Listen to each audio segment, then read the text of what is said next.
We got a surprise guest in the chat right now with Michael Chandler. Michael Chandler, what is up, my man? It is the official one. We had this a few weeks ago. We thought it was an imposter, but it is not, and that is the one. Oh, dude, he literally texted me. So real quick, I just want to read this before I hand you the phone. Can I call in, or are you scared? Holy shit. There you go. We're apparently scared. We could... well, yeah, we don't have a good way of capturing that audio. So, yeah, it would literally just have to be over the phone through that mic. We're calling it Michael Chandler right now, people. Yeah, what's up? Are you in the chat with us right now? In the chat? On YouTube? No. Are you lying? Yeah. Okay, yeah. I was like... Hey, to all the doubters out there who didn't know if it was the real Michael Chandler, it's me, boys and girls. Yes. You know I gotta tune into the greatest live show on YouTube. Oh, give it up. Love it.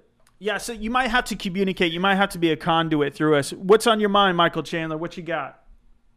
You gonna tell us who your next fight is? I really just wanted to hijack your show. I was looking at all three of y'all's beautiful face, beautiful smiles, getting after it, talking about MMA, and just I was on my computer, it said live, and I was like, gotta hop on. I always do. Dude, I love it. Well, here's a tough question. You might not want to answer this question because you train with both men. Usman versus Burns this weekend. Sanford MMA. Of course, Usman is not at Sanford MMA anymore. But care to give any thoughts on that one? Yeah, I mean, it's really tough because obviously my heart is conflicted because I, as a friend, as a guy, like I'm friends with both of them, obviously, but it's no secret. Kamaru Usman is my friend, but Gilbert Burns is my teammate. So when I think about loyalty to a teammate, I lean towards Burns. But also when I think about friends, I lean towards both of them 50-50. But from a straight skill set, man, you couldn't have a more of a pick'em fight when it comes to Kamaru's got a little bit sharper striking, but I think the power is in Gilbert's hands. The power advantage is in Gilbert's hands.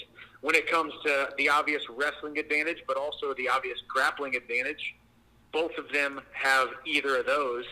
So I think this fight is really going to be won or lost between the ears. Which guy wants it more? I remember it pained me. It hurt my feelings a little bit when I heard Kamaru said that Gilbert doesn't have what it takes to be a champion. And I don't know if that's just gamesmanship, if that's just him trying to get inside Gilbert's head. But it will be revealed on Saturday night. Does Gilbert Burns have what it takes inside of his mind, between his ears, in his heart of hearts? Does he believe that he can not just beat Kamaru Usman, but does he deserve to be the UFC champion? I believe he believes that in his mind. I believe Kamaru believes that in his own mind. So I think on Saturday night you're going to see two awesome athletes getting after it, and we all get to watch live on pay-per-view. Wow. Michael, can I ask you a question? Oh, yeah. Can you relate to him? I don't think he can hear, PT. Okay. I'm just wondering if Michael saw Nate Diaz's interview with Ariel Helwani, and I'm wondering if he can make any sense of the fact that he doesn't want to fight at 155, yet he's calling out two of the top title contenders at 155 to fight at 170. Does that make any sense to you? Okay. And do you see this guy in the title picture at all anymore? Yeah, so real quickly, I'll just recap what PT said because it's difficult for you to hear him. But so what he wanted to know was Nate Diaz basically just did this whole big, long interview with Ariel Helwani. He just called out all the top contenders at 155 to a fight at 170 instead of 155. What do you make of the situation there? Yeah, I mean, I think that's just Diaz being Diaz. I don't know. I don't think we really know what Diaz is doing these days. I think he, he hasn't fought in a while. He knows he's kind of a money draw. He's kind of a guy that people are going to tune in to fight for the next 15 years if he wants to. And I thought it was funny. He's like, I don't really know much about Chandler. He's just goofy. So he likes it. He called me goofy. So I don't know if those are fighting words or if that's just, it is what it is, man. You got, whether you love him or hate him, you got to respect Nate Diaz for what he's doing at all times. So it's, it's all good. We'll see what he does. All I know is, we would all love to have a fight at 170 instead of 155. Nobody wants to cut the weight, but I will do it for that championship. So let's go. Will he be annoyed if they make the Poirier and McGregor fight? I saw a lot of the guys in the title conversation, like he is, would be very upset if they made that a title fight, given that we've already seen the result and it was clearly Poirier. Yeah, so PT wants to know your thoughts. This is top of the line technology here, folks. So what do you make of them talking about Dustin Poirier versus Conor McGregor? And there's even rumors that could be for the title. What is your take on that situation there? I just look at it from an objective standpoint. Listen, Dustin Poirier has earned his stripes in this organization. He's earned his stripes in this industry. If he wants to take the money fight instead of the belt, the title fight, that's completely fine.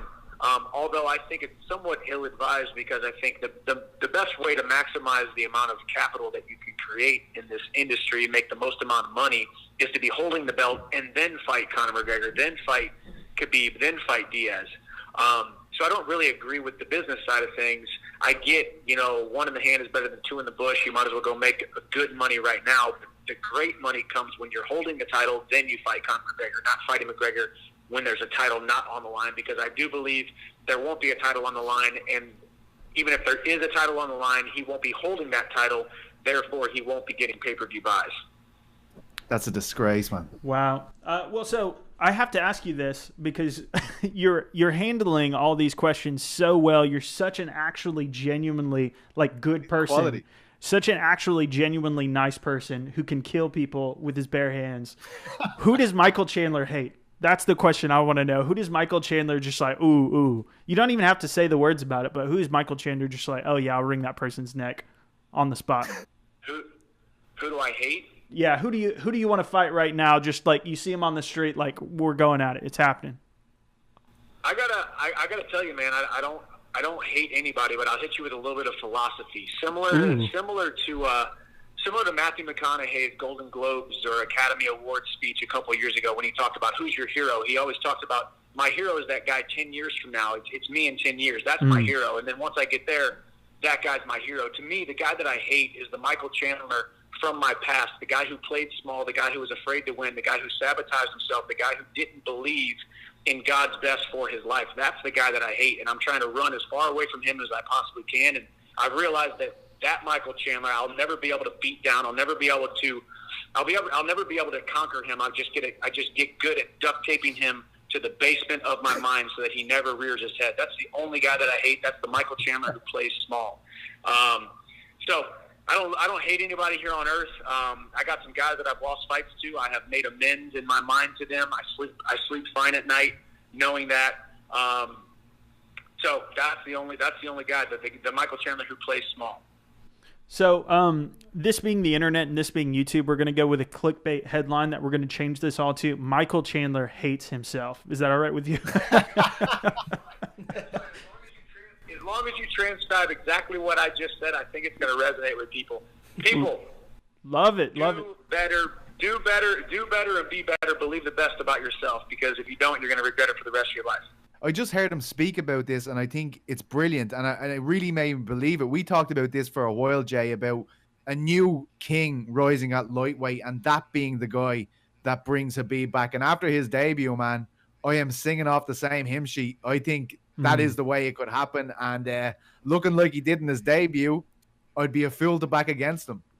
Yeah, so PT just wanted to extend a compliment after your debut and talking about being a person that could bring back Khabib. He's singing your praises, to use his words, singing off your hymn sheet. So he's got his hymnal out. He's singing literally. Yeah, much credit there. And I think before we let you go, I don't want to take too much of your time. I think it's amazing that you've actually just called in like this. It's so cool.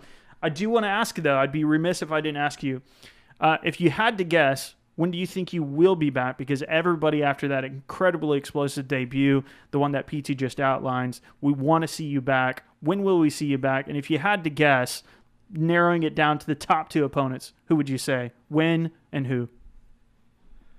Obviously, I'm just speculating at this point, but I said yes to a fight this weekend for February 13th. because I was Charles. willing, ready, and able to step in that cage because I was in shape. Now I will need to go back into a training camp, a full training camp. I'm not going to fight again until the summertime, somewhere around, I don't know, probably May-ish. And, I do think the way it's trending, it looks like Conor and Poirier are going to fight. So with that being said, obviously it's just me, Charles Oliveira, and Justin Gaethje. So the two of us three are going to step inside that octagon sometime this summer around that same time as Conor and Poirier. And then I think you're going to see the UFC gold around my waist by the fall or winter of 2021. You heard it here first on MMA On Point. Wow. Yeah. Wow. Amazing. And is Ric Flair going to be there? Is Ric Flair going to be there? He's going to walk you out? Hey, I shouldn't have spilled the beans about Ric Flair, okay? No, me and Ric Flair have broken up. We have broken up our friendship. We're not friends anymore. We aren't talking daily. He hasn't become my personal mentor. He hasn't moved in. He hasn't moved into the guest house here in Nashville. So no, I don't have any access to Ric Flair. Oh man, we were waiting for that one. Well, I'll give you his phone. Hey, Pete said he's got his phone number. Like you haven't already talked to him.